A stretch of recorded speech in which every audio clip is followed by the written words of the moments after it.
Hello. Well, I'm in a very reflective mood today.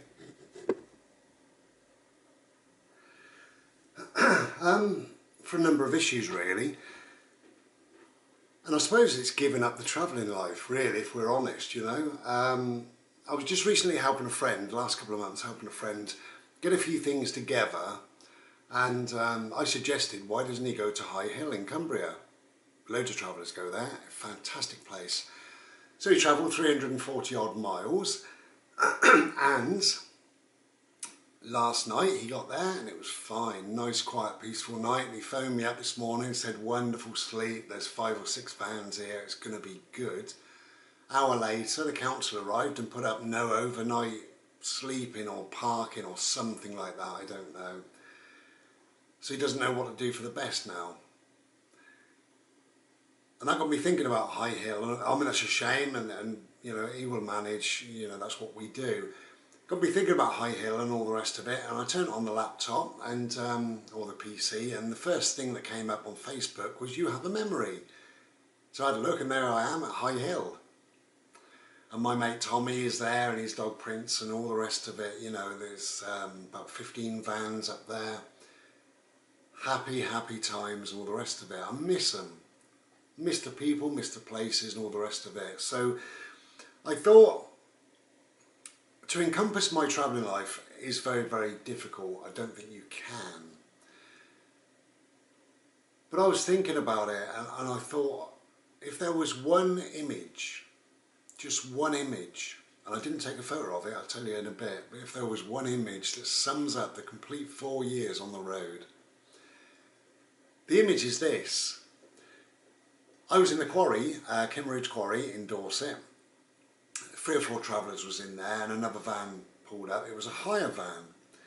And out of that van, a guy, early 60s, got out, and his wife, about the same age. And I was about to walk Bodie, so I just said, all right, like that. And he said, hey, good day to you. I can't do Australian. Good day. Anyway. I said, well, that's not a local accent, is it? And he said, yeah, it was years ago. And I said, what's that then? Anyway, we got chatting, and it turns out that he's English. He was born and bred in England. He used to hover around that area, around the quarry and a couple of other haunts and what have you. And when he was about 20, he moved to Australia. And to cut a long story short, obviously he's met his wife there. They've got children, so there's grandchildren involved. And he got into property, and he built a couple of houses, but he's bought and sold houses and stuff like that, and that is his living. Early 60s, just about to retire now, and their last ever trip, he thinks, over to this country. And he got a hire van and threw a mattress in it and did what he used to do. He was telling me stories about when he was a kid in vans and stuff like that, you know. Many happy nights he's had in the quarry. So about 40 years had gone by, and he decided to come back, bring his wife back. She wasn't overly enamoured, really, sleeping on a mattress in a cold old van, but she got to meet me. So the image that I've got in my mind, they were lovely people, and yeah, he's quite a fascinating guy really. I did notice, because I was there about 2 or 3 evenings, but I did notice one evening, maybe the first evening, the guys, you know, like travellers and what have you, had kind of surrounded him and was chatting to him and what have you, and I looked over and his missus was all on her own. You know, she was like 100 yards away, sat next to the van reading a book. I didn't know if I'd be intruding or what, but I just went over and I said, you okay? And she said, oh, hello, and instantly closed the book, like, yeah, I'm ready for a conversation, you know. And I said, I thought I'd join you for a sec. She said, yeah, please do, sit down. So anyway, I sat down and I spoke to her for over an hour. Loads of stuff I could tell you about her and things like that, but I won't. And that was that. The following morning, Bodie woke me up early. He doesn't normally, but sometimes he will. So he woke me up about 6 o'clock and needed a wee. So I jumped into my boots and sort of dragged my coat across my shoulders, and off we went. I was unaware of anybody, and there shouldn't be anybody about that time of the morning, but the sunset was just coming up, it's beautiful. And I took him across the fields and he did a couple of wheeze. And the sea threat, you know, the mist was coming in and it was absolutely, it was swirling on the hills, beautiful, absolutely beautiful.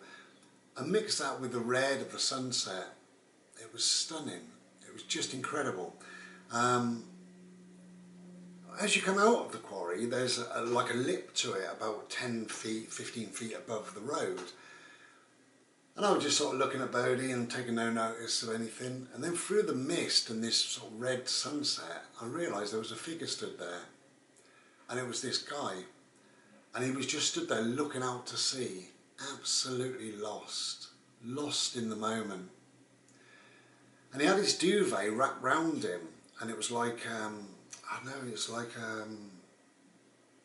he looked like a tribal warrior, something like that. Just stood there very proud, head up high, looking over the sea, you know, just unaware of me, completely lost, absolutely lost in his thoughts. And I just stood and looked at that image. I would have loved a photograph of it, to be honest, but I didn't. Anyway, Bodie did something, moved a stone or whatever, and he sort of turned round and he waved. So I said, morning, like that.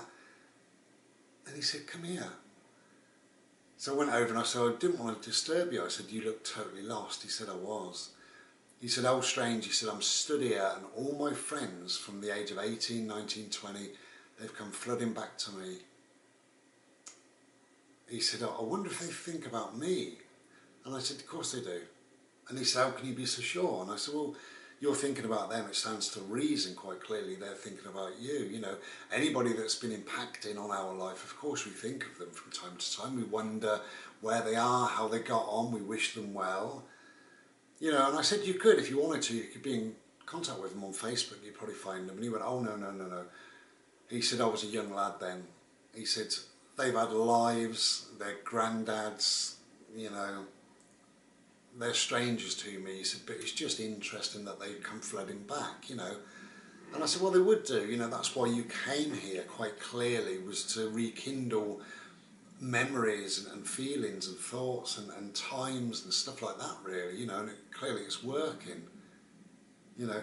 And he said, anyway, he said, the reason why I called you over, I wanted to thank you. He said, my wife was really taken with you, that you went out of your way to sit and talk to her for an hour.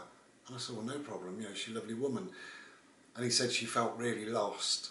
He said, and you brought her to a place of peace. He said, so I do thank you. And he shook my hand, bless him. Lovely, lovely guy. And I said to him, do you know what? I said, when I was unaware of you, I said, then I looked up and I saw you surrounded by mist with this red contoured face and this duvet in the sunset. I said, fantastic image. I said, in your face, you were just totally lost. He said, yeah. He said, I was unaware of you. He said, it's weird, isn't it? He said, you just get lost in the moment. He said, a beautiful lost. And I said, yeah, I agree.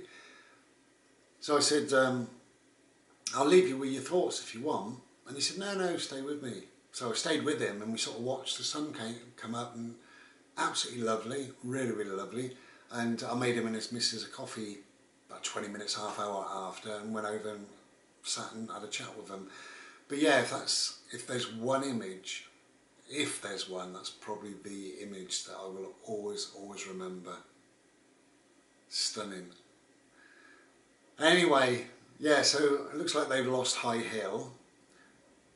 You know, they keep on about this with the quarry and several other places. They can put height barriers and do this and do that, and they never do, but it looks like they have done it at High Hill. It's a shame when any place closes, and I know people jump on the bandwagon and say, well, if you didn't park there, you wouldn't have lost it. Well, whatever, you know. There are other places opening up, though, you know. That's how it goes. We've got a huge black cloud coming. I think we've got some rain. Got some rain on the way. Anyway, just a reflective video. Take care. Be well. Try and be glorious. Try and stay dry by the looks of that.